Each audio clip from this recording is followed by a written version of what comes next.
Happy holidays. Happy early New Year's, all of the above. This is the final episode of Bag Talk with JiJi. The final episode for this season. It's the I'm so excited right now, y'all. I recently had gallbladder surgery, so excuse me for being kind of jumpy.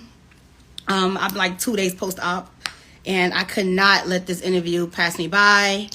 The best way to end the season off is with the powerhouse I have coming on tonight. You know, she is literally the blueprint for women of color in journalism and media, and I'm so honored to have her on my platform. And I'm just really excited to have this fireside chat with her.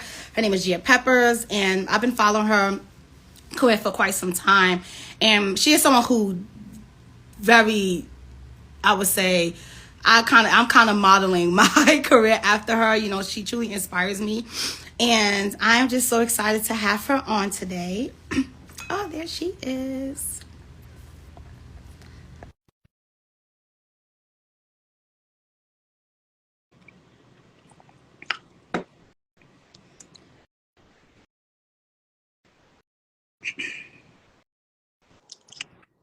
Hi, I Hello. am like fangirling right now. Don't fangirl, honey. Hi. Oh my gosh, I am so happy to have you on. I was just saying that I've been following your career for a very long time, and you're someone that truly, inspired me in my own journey in the industry. And you're like literally the blueprint. Like everything, every time I'm looking at things, I'm like, let me see what would Gia Peppers do. Ah, well, thank you so much. That means a lot to me. But I'm so happy to be here with you tonight. I'm literally just getting off a flight, so I'm like, I what can know. So I'm gonna keep this short because I know you want to get your rest. I know that's so important, but thank I just you. want to take a second to really give you your From flowers 40. because you are so amazing. And I was reading your blog about how you got started and your journey, and it kind of was ordained because you mentioned that as a child, your dad introduced you to broadcasting when he took you to work at NPR. And your career is so multifaceted. It is just nothing short of remarkable. Like your story and how you balance education with your creative aspirations. And it has such a pivotal role of internships and networking in your career. And I'm just honored to have you on. Okay, you done given me all my flowers and I received them. And you are so sweet, Gigi. Thank you so much. And it means so much to hear that because sometimes we just work with our heads down. I have to put Mm-hmm. on because I am tired. But it's really nice to hear that, and it's also a reason why me and I know so many others go so hard, because we want other people to know that not only is it possible, it's possible doing it in the way that you want to do it too. Mm-hmm. I'm glad that my career can be like you said, an inspiration, but you're also exactly where you're supposed to be and exactly who you're supposed to be. Thank So you. all the things that are coming to you and for you are going to be amazing and divinely yours. So Yes. Thank you so much. So the first question I have for you is you're known for your commitment to amplifying the voices of Black creators and inspiring your viewers. Can you share what inspires you to embark on the journey of empowering others through media? yes. So yeah, I think the biggest way that I started was, it was the story with my dad. It was the moment that he brought me into the newsroom, and then it was also the at 2 months old, and then it was also the reality that there's just so many incredible stories that need to be told. And Mm-hmm. when I think of being a vessel for what God wants to do in the world, and being in the right place and time to do certain things, tell certain stories, to be witness to so many incredible dreams. Like, the reason why I'm so tired is because I just went to the Color Purple premiere, and like I to saw you looked amazing. the the the final product of a film that so many people poured their blood, sweat, and tears into, and so many people got to go back to their first loves of musical theater. Like, Taraji is a musical theater kid from Howard University, and to Mm-hmm. her take up space on screen and sing and act and dance again is amazing. So when I think about like the places that God puts me, I'm like, okay, well, how can I amplify, how can I be a part of this in this moment? So I kind of look at it as a my way to live out my purpose, what God has for me. And then I also use the gifts and the talents that he gave me to just do what I gotta do. Show Mm-hmm. up. show up and show out. And I think also it's growing up in DC and Maryland, when it was the chocolate city, you realize how special being Black is and how special to um to live in a time where there is so much accomplishment, but also so much growth in healing and and understanding our realities, and fighting for what we want too. I mean, we are in an intersection of so many things happening. There's wars happening all over the place. There's people suffering all over the place. There's people finding, their healing and their joy. Like we are in a very loud time. So one story is just, a way to pinpoint what is happening in this time as well. I'm about to say actually, but definitely. I noticed that your theme is really big on like moving with integrity and having authenticity. So what role do you believe that authenticity plays in building such a strong and genuine connection with your audience? And how do you ensure that authenticity shines through your work? I am way funnier and way cooler in person than I can ever be on Instagram and social. Learning how to try to share that more. When I came up in journalism school and when social media first started blowing up, everybody was talking about how, like, at the end of the day, jobs, look at your socials, don't be to this, don't be to that. Oh yeah. Be perfect. Don't be yourself. And then as the internet evolved and social media evolved, you notice that the people who were building concrete audiences were the people that were just being themselves consistently and showing every part of their personality. And whether it's Cardi B taking her wig off and talking, about things that she saw in her life, or whether it was Kev on stage talking about the funny things he saw in church and making skits out of them and, doing all that he does. Hi, Brandy. There is literally so much that comes with being authentic. You attract people who are like you when you're more authentic, and it's something that I'm learning to take off, like the perfectionism of it all. But there is so much more breadth to a conversation when you come as your full self. And definitely think coming as your full self is a great way to go. We all are changing and evolving as well. So being honest with yourself about like what doesn't fit you and what does. Are you still into this thing? Do you still care? Like, those are things that happen in your career as well, where you're like, this doesn't suit me. I have to move forward too. So authenticity is everything, and integrity for me is everything as well. This is an industry that is relationship based. So you got to move with some type of respect for the other human on the end of that phone call or the end or on that set. And that should just be not because you want something, just because you respect human beings. So for me has also been a game changer. A lot of people host, a lot of people are great at what they do. A lot of people are journalists, but a lot of people ain't great to work with. So person that people like to work with. So, there's something to be said about making sure that everyone that you see and interact with on these different opportunities does feel like you value them and what they give to the space as well. Right. Do you think with being a Black woman in this industry, we're not allowed, I guess, to be, I don't want to say aggressive, but we're not allowed to be strict on our boundaries. Do you think that's something that's soon going to dwindle out as more people of color start navigating this industry? Give me an example of what you mean about strict on our boundaries. Like, perfect example I always use is Amanda Seales. She has like this reputation. I love Amanda Seales. I think she knows what she wants. She's very educated. But with that stigma, it's always coming with she's aggressive or she's mean. All these things that they always try to put that negative connotation on Black women who just demand certain things when they're in the room.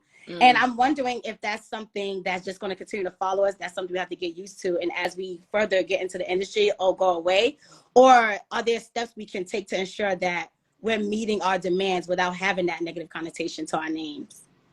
Oh, first of all, I love Amanda Seales. The doing is incredible. The way that she uses her voice is incredible. The way that she educates and informs from social to her radio show that is nationally syndicated, Black woman, period. Exactly.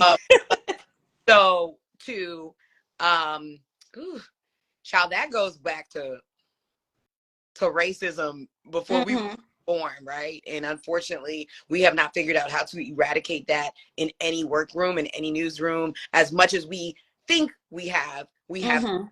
I think every person comes in with the personality that they are going to have and be and want to bring to the table. I Right. can't speak for every Black woman because we're not every Black woman. We haven't been through what a Black woman has been through in this world. And in these jobs, we don't know what will happen. It really depends on the person on the other side of the hiring thing as to what will happen based off of one interaction. So it sucks that we have to walk around with that reality, especially living in this country. I do think that as more Black women takes positions of power, that will be less and less. But I do think we live in a time where we still have to be mindful. And I don't think there's anything wrong with saying how you really feel. I don't think there's anything wrong with doing whatever you do. You have to advocate for yourself. You have to speak up for yourself. If you see something happening and you have the power to change it, especially as we get these seats at the table, you better change it. You better change it. Right. Everybody coming behind you as well. I'm big on advocating. I can't. I know that there has been so many times that I've worked with producers and they're like, she really said that. I will not stand for certain treatment of myself and others. I was recently on a project with a young woman who was super dope, and her job was to do this one thing, and then they brought someone else to do the job. And I was like, I'm so sorry. I understand how this is happening to my girl. Like, I don't understand. Like, and I needed them to explain it to me so that everybody on the call could level set, because sometimes we work in environments where it's until you ask, everybody just wants to move on. I'm not really the move on type of girl. I need to know what's happening. Same. Like, here, but there's a way to ask, right? Like, I was concerned. I was like, I am concerned for this woman who is on this show every week with me. Why is something else happening right now? And then she texted me after, like, yo, thank you so much for advocating for me, because like I wanted to say something but didn't know if I could. And I'm like, yes, we can. What Barack say, we will. So it depends on the situation. And I take a risk with that. I don't know if the producers who are on that call will be like, oh, well, she's difficult because I advocated for another person. I don't know. But in that moment, I felt like this is not right. Let me say something. Let me speak up. So we'll see. But I Not real see. And then, I always, the thing about me is I'm going to advocate, but I'm not going to like belittle anybody on any type of thing. So we'll be like, hey, that seems weird. Can you explain it to me? Because I'm not really understanding. It's not like, now, why would you do that? This is I'm not that person, but I do know people who do get down like that, and they work just as much in the industry. So I really think it's about the full package. What are you bringing to the room? What are you bringing to the space? How do you do what you're doing? And how are you maintaining relationships? Because at the end of those meetings, I also would see them back on set and be like, hey, like, I just want to make sure we're good. Like, I'm not here to offend anybody, but I really felt like this was kind of hard for all of us to hear as we're building a show, like, and find our roles. And they were like, no, you were right. So it's all about communication. It's all about ensuring that you are taking up your space. And if you can change something, change something.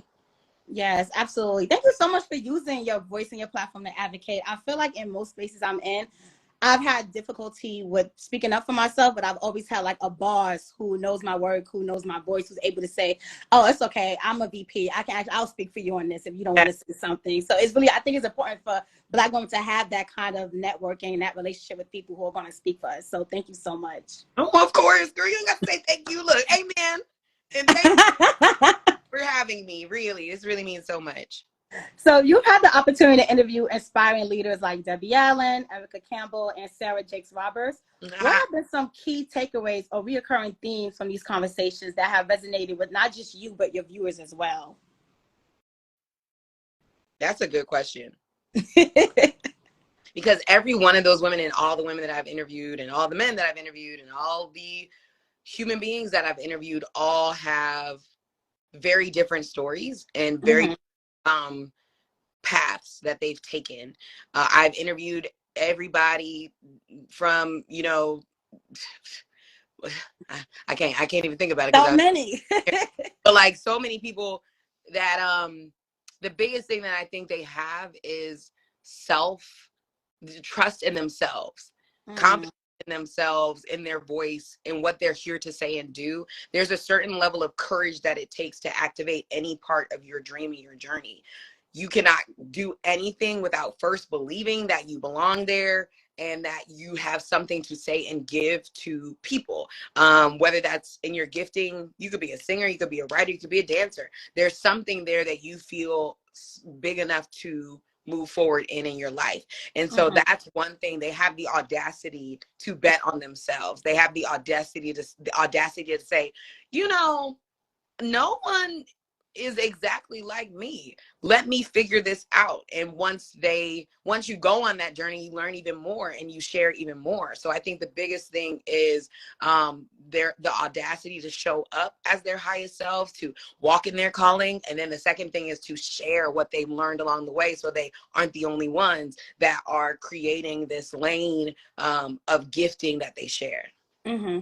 I think when you're creating your own lane, especially if you're doing it on your own and creating your own platform, it's more difficult because you might not have the backing of the producers or the networks. You're doing it all your own. So in your experience, how do you encourage others to stay resilient and persistent, especially when they encounter, setbacks or rejections in their creative endeavors? Oh, yes, honey. I am very big in my faith. My faith has kept me here. I have never really had like major backing from a major studio or a major television show. Mm-hmm. Worked in a lot of one-offs, but I've never been like a staple on a morning show, Yeah. or a I've had shows like more than that is the biggest show I think I have that is consistent and amazing, and I love what I do there. But we still only get 20 minutes of like our major long, episodes that we film. So Right. I would not be here though without my faith and my belief and my absolute radical trust in God that He has me in these places for a reason. Mm-hmm. So, I always encourage creators, especially creators of color and Black creators, to really have a bigger vision for themselves and hopefully a belief in God or a higher power, the higher calling. Because if you don't, every little no can really throw you off from your. Mm-hmm. And there are so many no's that it's real easy just to be like, it ain't worth it. No, they ain't gonna keep telling you no. If you have rejection, at some point it may dwindle at your spirit. And even as a believer, and especially as a believer, it has dwindled at mine before. And I'm sure, it may happen again. Like every level, there's gonna be a new thing that you want, and somebody's gonna tell you no, and then you're like, but then that's when you double down in your belief in God and what He's calling you to do and the gifts He gave you and the visions that are purposely downloaded you to explore. So I am really big on faith, and I encourage every person that has asked me how I do it is just through prayer and absolute trust in the God that created me and the things that He wants me to create. I love that you're faith driven, because a lot of people think it's just work ethic, and it's just no. There's a lot of internal, mental, emotional, spiritual warfare that you have to really conquer, to really navigate. I caught one of your lives, and you were talking about no's and how no's is like a sense of protection. That Mm. no doesn't mean it's not meant for you. It might not be right now, or that might not even be the path that you're on. And that's something I think about when I'm like getting rejections. I'll look at it as, well, what actually attracted me to this role in the first place? Was it the money? Maybe that's why I got that no, because it's bigger than the money. Mm. So I really love that you're faith driven, reminding people that you have to have some type of higher power to really, and that really helps with you being grounded and also in your morals as well. I think a lot of people don't think about that as well. Yeah, I mean, even if we look at like behind the scenes of what the most successful people in the world do, they have some type of system that allows them to remove themselves from the hustle and bustle of the work and either tap in with their inner selves through meditation and stillness, journal. Like everything we need, we already have inside us. So most of the times you get to these positions and it becomes so overwhelming and you're like, whoa, whoa, whoa, whoa, whoa, how did this happen? And then you realize why people have morning routines. You have a morning routine so you can become the highest version of yourself every single day. And so, um, usually for a lot of leaders out there, that includes some type of prayer, meditation, stillness, walking, something where they're able to just ground themselves in the reality of who they are and why they're here. And 9 times out of 10, we're the same little kids from wherever we're from, dreaming up dreams, and now we're living in the dreams that we dreamed of. So it's also tapping back in with that childlike version of you that had every dream in the world, that had never heard no, because that version of you also will lead you when no's do come. Like, that was a no, they I just asked the wrong person. You gotta also keep that in mind too, because the journey is never one way. It's gonna go fall and be in a lot of places, and that's the beauty of it, and the annoying part of it as well. Can you share some insights into the importance of self-discovery and owning one's greatness as you often convey in your work? How can individuals embark on this journey of self-realization? Come on in here, G. You better ask the question. I didn't want this to be a tit for tat, like, oh, you worked on this podcast. I think because you were such a light, I think people need to really focus on the faith, on the mindset, on the energy, because I feel like that is really 90% of why you are where you are, because you're getting these opportunities because you are the voice. And it's not just because of your work ethic, which you have, it's just who you are as a person, like as a woman of faith. And I think that's something I really wanted to highlight in this interview. Thank you. You're giving me here. Now I don't remember the question. Say it again. So I said your work, no, that's not what I said. Can you share some insights into the importance of self-discovery and owning one's greatness as you often convey in your work? How can individuals embark on this journey of self-realization? Self-realization. Ooh. One, I think that the greatness that exists inside of all the people that inspire us is something we can tap into in ourselves. It's all right in our being, in our inner being. When I think of the ways that I think about going on the journey of self-realization, I again go back to journaling, I go back to meditating, therapy,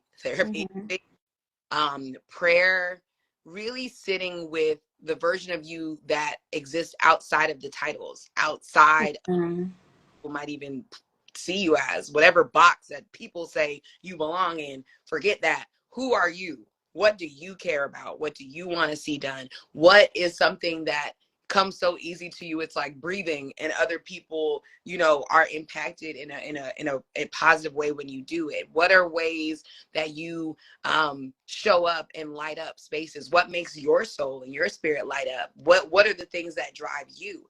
Usually there's something in there that is a continued thread that is the thing that you are supposed to do. And so when I think about the self-realization journey, I think it's a lot of studying and reading on the ways that our mind, body, and spirit are set up. I saw Dr. Anita hopped in. She has this amazing book called The Garden Within, which I definitely suggest everybody read, because it talks about how our neurosystem is so deeply connected to how God literally made us, and how like our neurons look like seeds, and it's but there's just so much to learn about mastering yourself, how you work, how you show up, what makes you tick, what makes you trigger, all those things. And then what makes your soul and spirit sing? What are the things that you are absolutely wouldn't, if we didn't live in a capitalist society, you would be free. Like if you didn't need money to pay Sally Mae, what would you do? Those are usually the things that are all connected to your greatness and purpose. And so I, for one, am still very much learning the self-mastery, the self-realization of it all, because I, for so long, talked myself out of it because of fear and doubt and all the things. So I am now just activating that muscle of self-realization, self-mastery, self I would say and consistency for showing up for what I want, and that all builds self-confidence. So yeah, I hope that answered your question. Yeah, it does. It does. I would ask like a Deepak Chopra that, or like Oprah or somebody, because they really would know that. I'm learning that. I'm still, I mean, we're all students of life, but I feel like I'm in like the end of freshman year on that question. But it's all still gems. It's still valuable. Yes. Do you think, well, not do you think, have you ever walked away from a project because it just didn't uplift you or just took too much away from you and you weren't passionate about it? Yes. Yes. There's so many times where there have been there have been so many times where there have been either a person that just doesn't make you feel like you matter to a show, or Mm. there's been a person that does make you feel like I'm telling you, this is a person to person industry.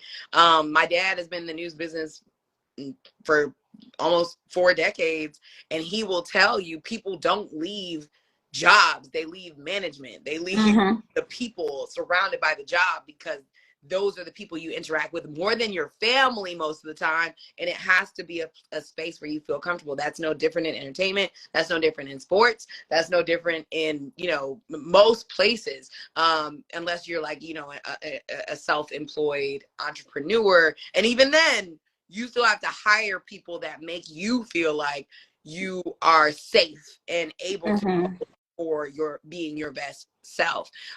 So I can't think of off the top of my head one right now, because me and my team have turned down quite a few things that just didn't either align with my morals, where it wasn't enough clarity on what it was going to be. That's really important. What is this? What am I signing on to do? Sometimes you do the faith jump when again it's the person that makes you feel, or you've seen their work and you just know they wouldn't do anything crazy. But yeah, for most of my career, when I say no, I either encountered something in this environment that I'm like, ooh, I don't like that. I don't like how they treat that person. Da, da, da, da. Like something's weird. I'm not sure that if we're being 100% honest in this time of realizing that celebrity culture is fickle, you don't aligning yourself with people's brands ain't really the thing anymore, because you never know what will come with that help with somebody else too. So now I'm just really keeping my eye open in a different way at this point in my career. But yeah, it hasn't been too many times, but the times we have moved on, it's been because either I felt completely out of place, completely misaligned with the impact of the project or the intention of the project, or sometimes it just wouldn't work out. Sometimes things just don't work out, and those are the times that absolutely suck, because that usually you put something into it and you've been a part of things, and then you filmed a pilot and it doesn't happen. Those I've had those happen in my career as well. So when it's supposed to work, it's gonna work, and when it doesn't, nothing can help you. If it's gonna work, it's gonna work. If it's not, it just won't. I asked because I walked away from jobs or projects someone probably wanted to hire me for, and the money part was great because maybe the person attached to it, wasn't the nicest person. And I've been told by people like, you're not going to get far. You have to just go through it. And I always wonder, like I always say, like, what would Gia Peppers do? But I look up to so many women in the industry, and I always wonder, are they saying no to opportunities, or are they taking on the opportunities and just kind of just rolling with the punches? That's why I asked that. Rolling with the punches is a real part of this life that we live. I mean, and that comes to everything, right? Like something can happen tomorrow in our personal lives, God forbid, and we have to roll with those punches. Right. You got to deal with the cards you're dealt. So as much as you can control it, you absolutely should take a stance of this ain't right for me, this is probably right for someone else. If it's just 100% not right for you. But if there is a time where you're like, you know what, I do need to build my bank account back up, there's something to learn. As long as you're not being harmed, like mentally, physically, spiritually harmed, I see the value in taking on opportunities that are 70% of what you want them to be. Because sometimes that 30% is also like, I've had jobs or gigs where I've had have had horrible bosses and I hated it, but it was 70% what I wanted, 30% what I hated. But what I took from that 30 was like, I will never be that boss. I will always like that. So sometimes it's also learning what you don't want out of your career in those moments where you are given the lemons that you got to make lemonade out of. Right. Come on, Beyonce quote. I know that's not a quote, but I always just say that's a Beyonce thing because that Lemonade album is my diary. Beautiful album. Yeah, so the beauty landscape is changing, and I love that you're always at the forefront of it. You're always involved in it. So how do you stay adaptable and keep up with the changing trends and dynamics in the industry while also staying true to your unique voice and mission? Girl, I am not always on the front end of this. I don't know. I am not. I don't got no AI headshots. Like I'm scared of AI. I'm like, did we not all see I Am Legend and I Robot? Like, what's up? Right. But it's already here, so it is what it is. I'm trying to learn. Like, okay, what is this? What is Chat GPT? You know, but it's scary to me. What you mean? No, they talk to us. They saying the aliens here. Like, no, like I don't want it. But I'm on things like this. I'm just dragged to it. You know, like it is what it is. You know, if I have to host a show in the metaverse, I'll do it. You know, it's sometimes I would love to say I'm on the cutting edge of technology, but I am not always on the cutting edge of technology. I have the metaverse goggles, but I can't really say that I've like spent much time in the metaverse, or I've done the research around what AI is. But you know, it's scary because the people who developed AI have backed out of what these companies want to do and are creating a better for AI. So I'm watching the landscape and seeing where I might be able to utilize my skills that I already have, but I'm not here to become an AI expert, if you would.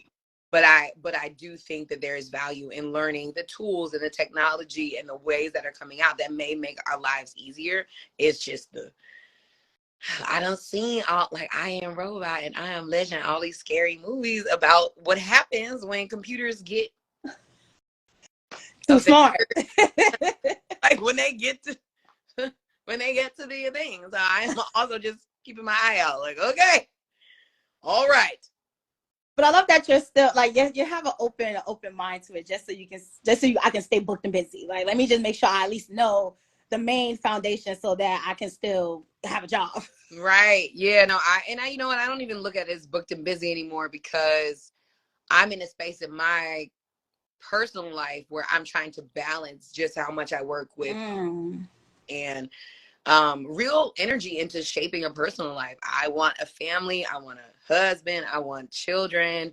And in my 30s, now I'm 33, it is important that I do take time to like, all right, do I need to go between New York, LA, Atlanta, and Dallas, and DC in 1 week? No, I don't.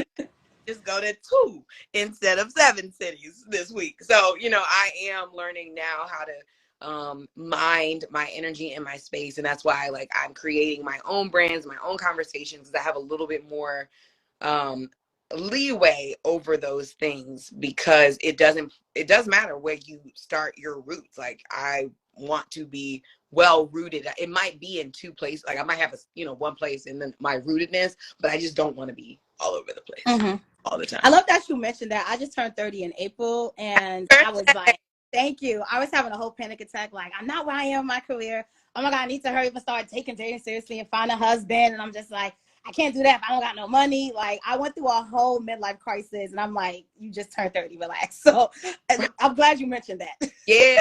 The 30 is very scary. I get it. But it also forces you to look at what you've actually been prioritizing in life and change what you want to change and keep going with what you want to keep going with.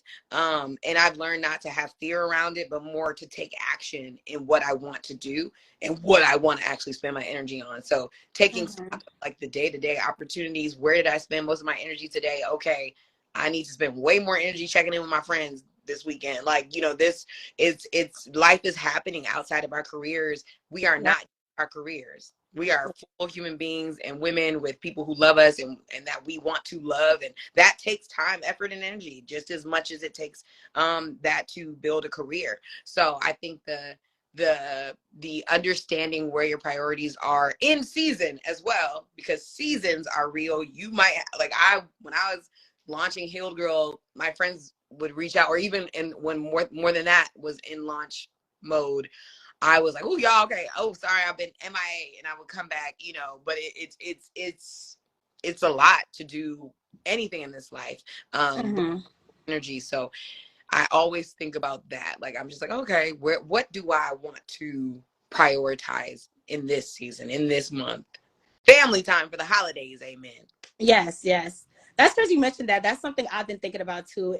I realized a lot of my friends I neglected when I was hustling and trying to do things. So I've been trying to like just do check-ins. Like, hey, I know I've been MIA, but I noticed that you did this. Congratulations on that. And I love that you mentioned that because I think that's something a lot of people are not, honest about when it comes to, working, the hustle and bustle, but also like maintaining friendships. It's People hard. are so quick to say like, oh, friends will fall off. It'll happen. It's like, no, but sometimes they fell off because we didn't nurture them enough.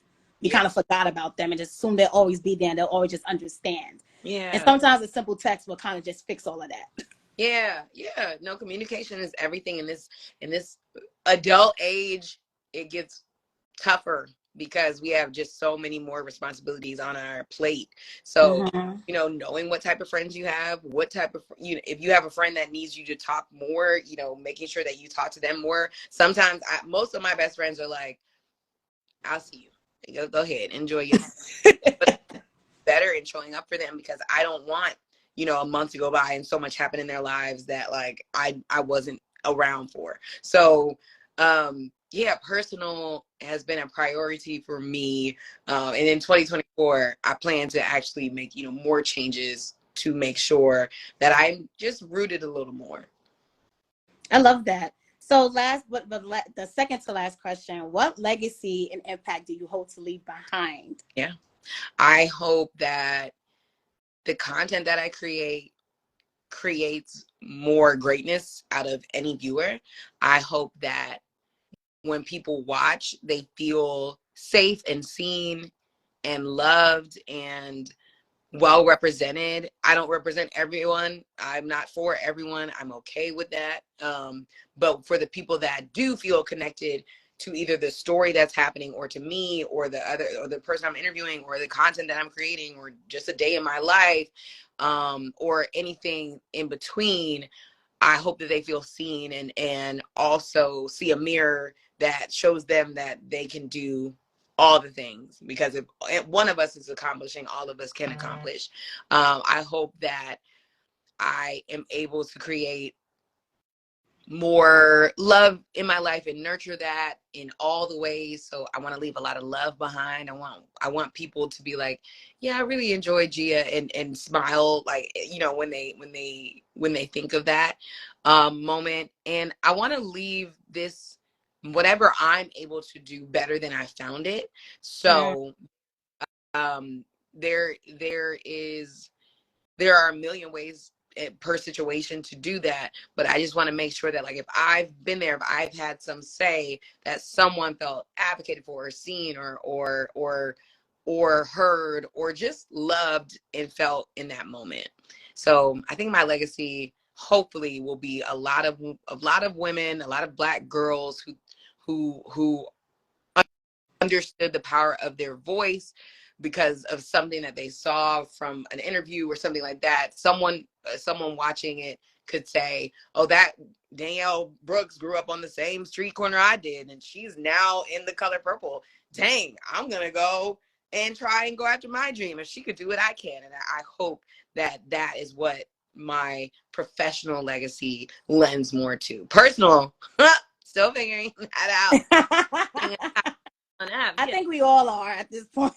I want to have kids and get married and all the things. So we'll see. But God willing, my personal legacy will be filled with love and babies and generations and good things. Those would be your Gia babies, all the people you've inspired. Amen. But I want my real babies. And lastly, a question I always ask my guests: describe yourself in 3 words. Oh my God. Okay. Yeah. Gia in 3 words. Perseverant, faithful,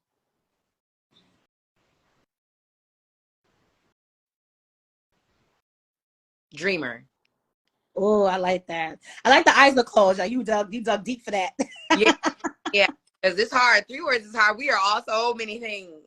So, but I think at the basis of all of that, yeah, that's where I find my way. Well, thank you so much. This was such an honor. Like I said, I'm a fangirl and I'm probably hella nervous, but I thank you so much. It's so good, JiJi. I appreciated the intention of these questions, and I also appreciated how you were giving me flowers and I received the flowers, but you did your research. You was on it. Raven and I talked about you a lot. Raven's like, no, she on it. Yeah, she was amazing. Yeah. Oh my gosh. My Raven on the Victory Administration. But yeah, we always value people who take other people's time seriously. And not only did you do that, you also came with beautiful energy and a great heart and a great set of questions. So you did so good. Hopefully we can do this again soon. But yes. I don't know if you remember, I met you twice. I met you at the Ween Academy audition, and then I met you at Culture Con. And I'm always meeting people who know you as well. So I'm just like, I have to interview Gia Peppers. Like, I need this energy on the show, not just for my viewers, but mainly for me, because like I said, you are such a light, and hopefully one day I get to work on a project with you. Period. Yes, I love that. I'll see you on the projects. Yes. So much for having me, my love, and I hope you have a beautiful rest of your evening. Yes, you too. Thank you. See you. Bye. Bye.